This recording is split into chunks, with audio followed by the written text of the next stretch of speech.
On Point with Craig's Investment Partners.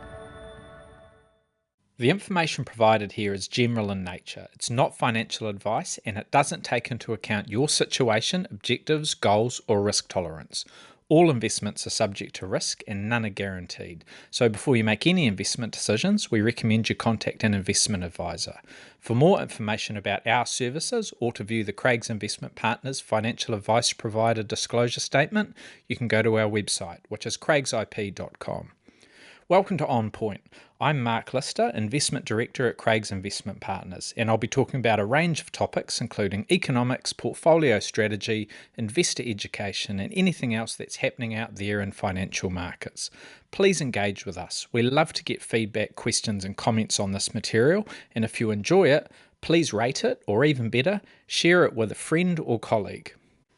G'day team, hope everyone is well. Let's talk about the US share market today because as of last night's close, the S&P 500 index is down 10.1% from its February highs, and a fall of more than 10% is generally considered to be a market correction, so we are officially in one of those now. Market corrections are normal. This is number 34 that we've seen from the S&P 500 since 1960. So they come about every 2 years or so on average. The last one we had came in the second half of 2023. So many people would say we have been due for one. Now, 10 of the previous 33 corrections evolved into more painful bear markets. Those when the S&P 500 falls by 20% or more. Most of those periods, not all, but most, were associated with recessions. The other 23 led to an average decline of about 14%, and they lasted an average of about 4 months before the market recovery took hold. So on that basis, and assuming that the US doesn't fall into recession, and you might have a different view on that, but assuming the US doesn't, you could say that we're about 70% of the way through this correction and that the bottom is in sight. Now, my crystal ball is not any better than any of yours, and I would be lying if I said I know where things go from here, but I thought I would point out 4 things that are keeping me from getting too negative too early. And the first one is that it's confidence that is the problem right now, not growth. The US economy is not on the brink of recession, not yet at least. That might happen in the future. Actually, it will happen at some point, but it's not imminent today. The unemployment rate has been stable for the past 12 months and it's sitting at about 4.1%. So that is well below the long-term average, which has been about 5.8% over the last 2 decades. The manufacturing sector is expanding for the first time since 2022. That's good news. And corporate earnings growth has been very healthy this last quarter. According to FactSet, just 13 S&P 500 companies, just 13 out of the 500, cited the term recession during their earnings calls when they reported their earnings the last quarter. That's the lowest number since 2018. So companies aren't talking about recession just yet. Financial markets are. You've got a few people that are nervous about that potentially happening, but we're not seeing that from businesses just yet.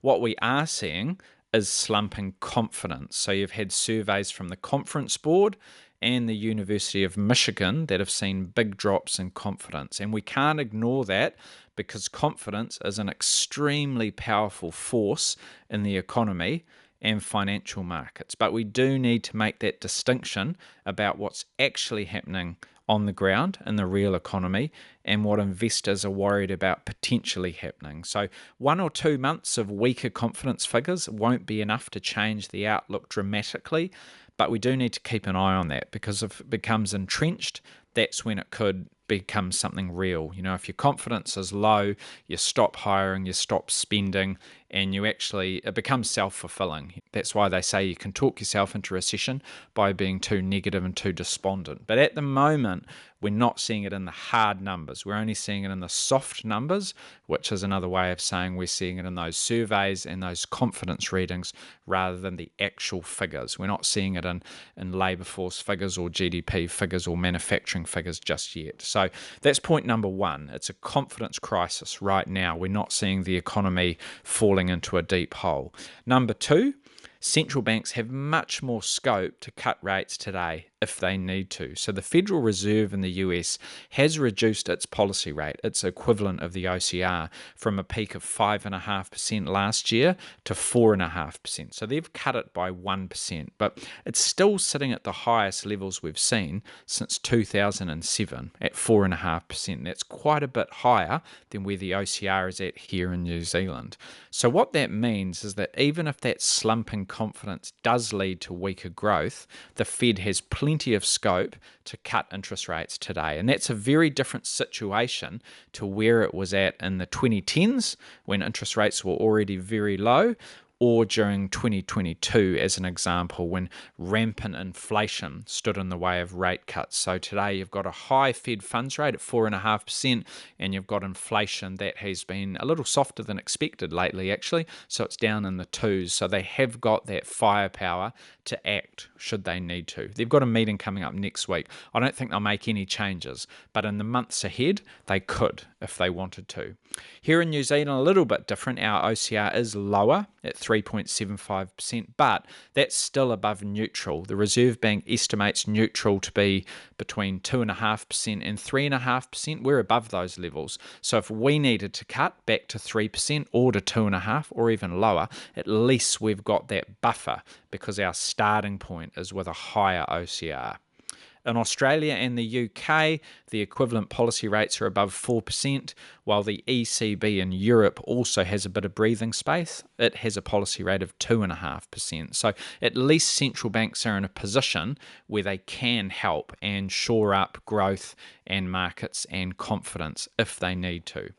Point number 3, while the US has faltered, there are plenty of markets that are holding up much better. So the S&P 500 down 10.1% from its peak, 6.1% lower so far this year. But let's put that in perspective. We've seen back-to-back annual gains of 25% last year and the year before that. So we can't get too upset about things coming off the boil.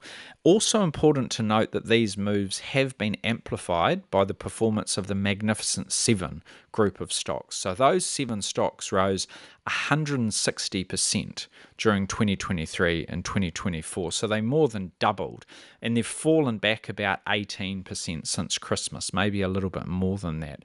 But the rest of the market has been more stable. In addition, even though the US is the biggest and most highest profile share market in the world, it's not the only one.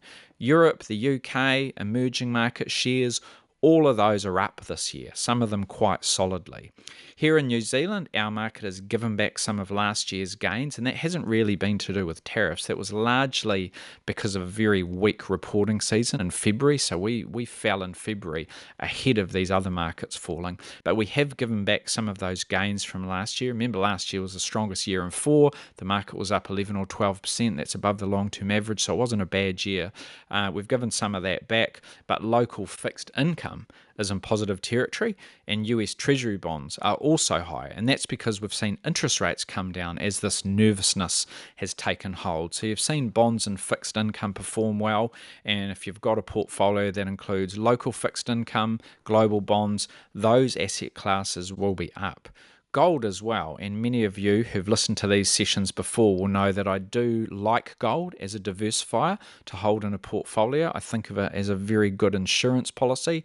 It's up more than 10% so far this year. That's often the case during periods of uncertainty, so gold is doing its job too. And if your portfolio has been well spread, you haven't just had shares, but you've had some fixed income, maybe some alternative assets, maybe even some gold, and if the shares part of your portfolio hasn't just been all about the Magnificent Seven, the US tech sector, it's been well spread, you've probably done okay, and you are probably weathering the storm a lot better than you might think. Reason number 4, last and final one, but it is an important one. Investors are nervous, and I think that is a good thing. Wall Street strategists, who were all unanimously optimistic at the beginning of this year, have been slashing their year-end targets for the S&P 500 as markets weaken, and we've seen individual investors get much more cautious too.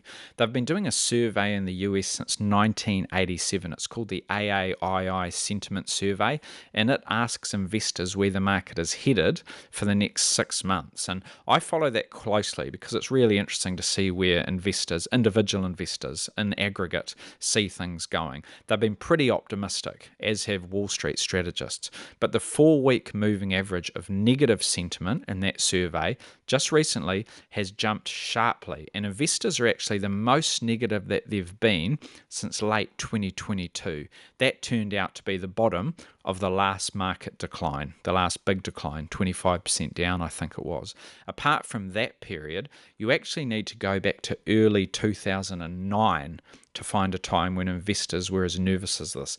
That happened to be the GFC bottom, March 2009, and before that, you've got to go back to 1990. So people are bearish, and that gives me great comfort because I worry more when everyone is optimistic, everyone thinks the market's just going to keep powering ahead, and you've got that unanimous euphoria out there. I feel much more comfortable when there's a bit of caution, a bit of negative sentiment, doom and gloom headlines in the newspaper on CNBC. That's when I'm actually much more comfortable buying. So all of that doesn't mean we're at the bottom or that it's the right time to buy, but a cautious tone is usually healthier than widespread optimism, as was the case at the beginning of the year. So put those 4 things together. Look, it doesn't mean we won't see a little bit more weakness. I think we are in a volatile period, and it's hard to know what the circuit breaker will be. Maybe it will be Trump backtracking, maybe it will be some supportive comments from the Federal Reserve, maybe it will be the next earnings season in April, where people get confidence that businesses are still actually generating good profits and we refocus on fundamentals. Or maybe it will just be that markets fall to a point where buyers start getting interested in stepping in and you see the mood change. Hard to say, but look, don't panic. Well, you can panic if you want. It probably won't do you any good, though. I would say just remember that there's always a balance of good and bad out there. I've highlighted 4 of the things that I think are good right now. Stay close to your advisor or your fund manager or whoever is your partner on this financial journey and lean on them, because that is what they are there for. It's times like this when they will earn their keep. Hope that's useful. We'll talk again soon. Thanks for listening, everybody. For more insights, visit craigsip.com.